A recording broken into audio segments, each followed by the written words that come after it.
मैले भिडियो नहालेको चाहिँ कति भएको थियो कि, अनि त्यही भएर आज चाहिँ बल्ल मैले टाइम पाएँ। किन भन्दाखेरि अहिले हाम्रोमा यहाँनिर कुवेतमा चाहिँ ग्रेजुएसन चलिरहेछ, अनि त्यही भएर क्याटरिङ भइरहेछ कि। आफैले पनि राम्रोसँग रेस्टै गर्न पाएको थिइनँ, खानै नखाइ गइरहेको त्यस्तो भइरहेको थियो। अनि सधैँ नाइट ड्युटी त्यही माथि। अनि आज मेरो मर्निङ ड्युटी थियो 8:30 बजेको। मलाई बिहान उठ्न एकदम गाह्रो लाग्छ कि, राति ड्युटी गर्ने बानी भएर सुत्ने टाइमै बिग्रिसक्यो कि। लाइक बिहानको 6 बजे 7 बजेतिर सुत्छु कि सधैँ। अनि यसरी मर्निङ ड्युटी राख्दिँदा चाहिँ हल्का गाह्रो हुन्छ, त्यही पनि के गर्नु। अब कसलाई गएर भन्ने कुरा भएन। जुरुक्क उठेर काममा त जानै पर्यो, जसरी पनि अर्काको देशमा आइएको छ।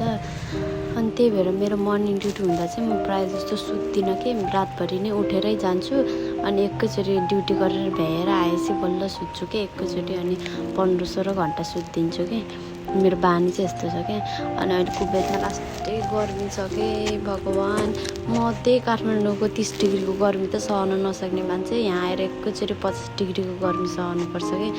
यस्तो गर्मी हुन्छ कि के गर्नु है। अनि यो भोइस ओभर गर्न चाहिँ कति गाह्रो भएको हो क्या मलाई चाहिँ। मलाई मात्र हो कि अरूलाई पनि यस्तै हो कि। भोइस ओभर कतिचोटि म गर्छु है, फेरि के भन्छु बिचमा बिर्सिन्छु, अनि फेरि गरेर फेरि सुरुदेखि गर्नुपर्छ कि। मलाई त यति रिस उठ्छ यो भोइस ओभर गर्ने बेला त। त्यही भएर म प्रायः जस्तो चाहिँ भोइस ओभर नगरि नै हाल्छु कि। मलाई यो केही बोल्न पनि आउँदैन एक त। अनि यो केही यस्तै अड्किन्छ, यहाँ भन्दा अड्किहाल्छ कि। त्यही हो मेरो चाहिँ सधैँ प्रब्लम नै यही नै हो कि। कतिचोटि रिपिट गर्छु हुँदैन। अनि त्यही भएर म यत्तिकै लेखेर मात्रै हालिदिन्छु कि यस्तो गरेँ भनेर कि। अनि यति भन्दै आजको यो भिडियोलाई चाहिँ यहीँ अन्त्य गरौँला है त। By by.